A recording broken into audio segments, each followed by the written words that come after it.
David Israel గారు మీ question అడగండి.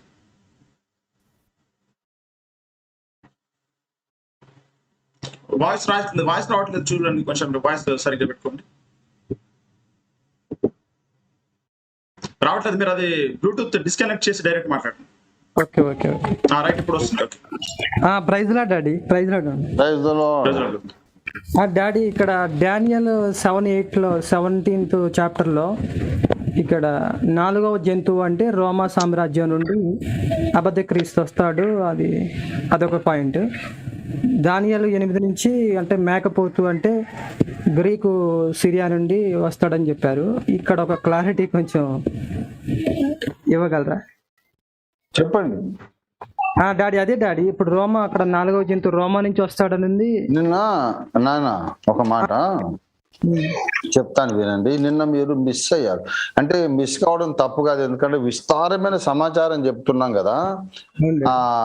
చాలా సంగతులు చెప్పిన అన్ని గుర్తుండడం కూడా కష్టమే. మీకు గుర్తు చేస్తాను, నేను ఆల్రెడీ చెప్పిన విషయం మళ్ళీ మీకు గుర్తు చేస్తా. ఇప్పుడు మీరు చూడండి దయచేసి. దానియేలు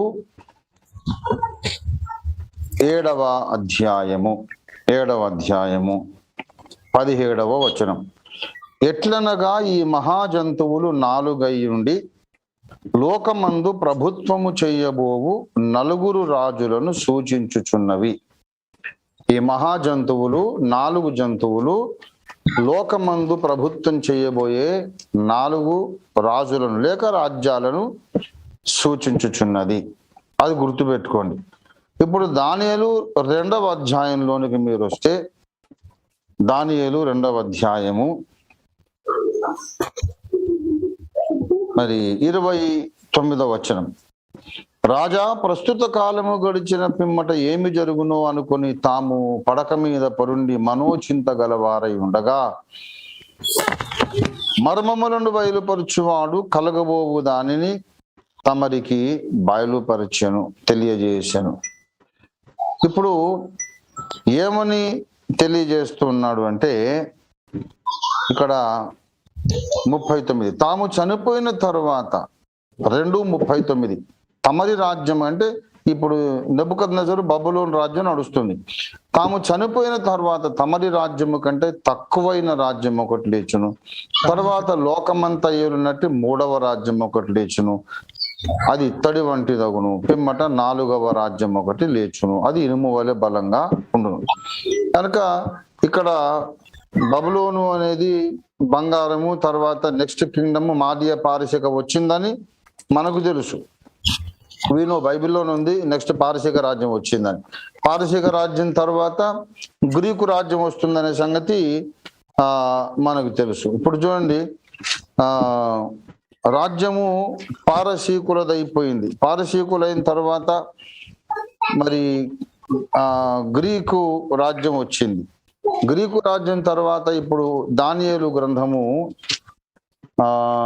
8వ అధ్యాయం చూడండి. 8వ అధ్యాయం 20వ వచనం. నీవు చూచిన 2 కొమ్ములు గల పొట్టేలు ఉన్నదే, అది మాదీయుల యొక్కయు పారసీకుల యొక్క రాజులను సూచించుచున్నది. ఇది 2nd కింగ్డమ్. బొచ్చుగల మేకపోతు గ్రీకుల రాజు, ఇది 3వ కింగ్డము. ఆ గ్రీకుల రాజు 22 పెరిగిన పిమ్మట దానికి బదులుగా 4 కొమ్ములు పుట్టినవి కదా, 4 రాజుల జనములోంచి పుట్టుదురు. ఇలాగా ఆ గ్రీకు సామ్రాజ్యములో నుండి 4 రాజ్యాలు వస్తాయి. ఆ 4 రాజ్యాలలో నుండి ఒక కొమ్ములో నుంచి చిన్న కొమ్ము పుట్టుకొస్తుంది. ఆ తర్వాత ఇక 11వ అధ్యాయంలోనికి వస్తే, 11వ అధ్యాయంలో దక్షిణ దేశము ఉత్తర దేశము, ఆ 4 రాజ్యాల్లో ఉత్తర దేశం దక్షిణ దేశం 2 ఎక్కువగా ప్రముఖంగా ప్రస్తావించబడుతున్నాయి. 11:4 అతడు రాజు అయిన తర్వాత అంటే గ్రీకుల మొదటి రాజు అలెగ్జాండర్ ది గ్రేట్ రాజు అయిన తర్వాత అతని రాజ్యము శిథిలమై 4 ఆకాశము నలుదిక్కులు విభాగింపబడును. తర్వాత 5 దక్షిణ దేశపు రాజు అతని అధిపతుల్లో కూడా బలము పొందెదరు.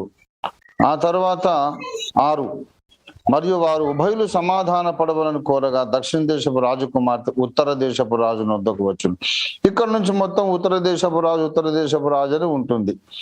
14 నీ జనములోని బందిపోటు దొంగలు దర్శనము రుజువుపరిచినట్టు కూడుదురు గాని నిలవలేక కూడుదురు. అంతలో ఉత్తర దేశపు రాజు వచ్చి ముట్టడి దెబ్బ వేయును. అక్కడ నుంచి ఇక అంతా ఉత్తర దేశపు రాజే ఉంటుందన్నమాట. ఆ ఉత్తర దేశపు రాజే 31లో అతన్ని పక్షమున శూరులు లేచి అనుదిన బలి నిలిపివేస్తారు. గనక ఈ మేకపోతు గ్రీకుల రాజు మొదటి రాజు పోయినాక 4 రాజులు వస్తారు.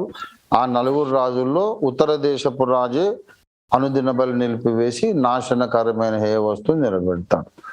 సో బబులోన్ తర్వాత మాదీయ పారసీక అయినాక గ్రీకు రాజ్యంలో 4 రాజ్యాలు, అందులో నార్త్ లో నుంచి ఈ చిన్న కొమ్మ వస్తాడు. అది విషయం నిన్న మొన్న అంతా చెప్పిందే, ఇది మీకు జస్ట్ రివిజన్. డాడీ దానియేలు 7:7 డాడీ 7:7 ఏముంది 7:7లో?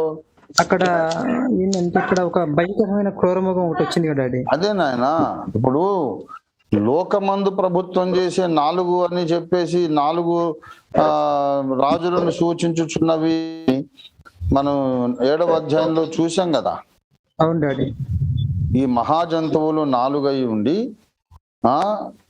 17వ వచనం లోకమందు ప్రభుత్వం చేయబో 4 రాజులను సూచించుచున్నవి. ఇక 4వ రాజ్యము గ్రీకు రాజ్యము. తర్వాత వచ్చిన రాజ్యం ఏమిటో మనకు తెలుసు. రోమా రాజ్యం జరుగుతున్నప్పుడే కదా ప్రభు బలైనారు. మన ప్రభు సిలువేయబడ్డప్పుడు రోమా రాజ్యం వెళ్తుందని మనకు బైబిల్లోనే ఉంది కదా నాయన. అవునండి. సో బైబిల్లో ఉన్నదే రోమా రాజ్యం.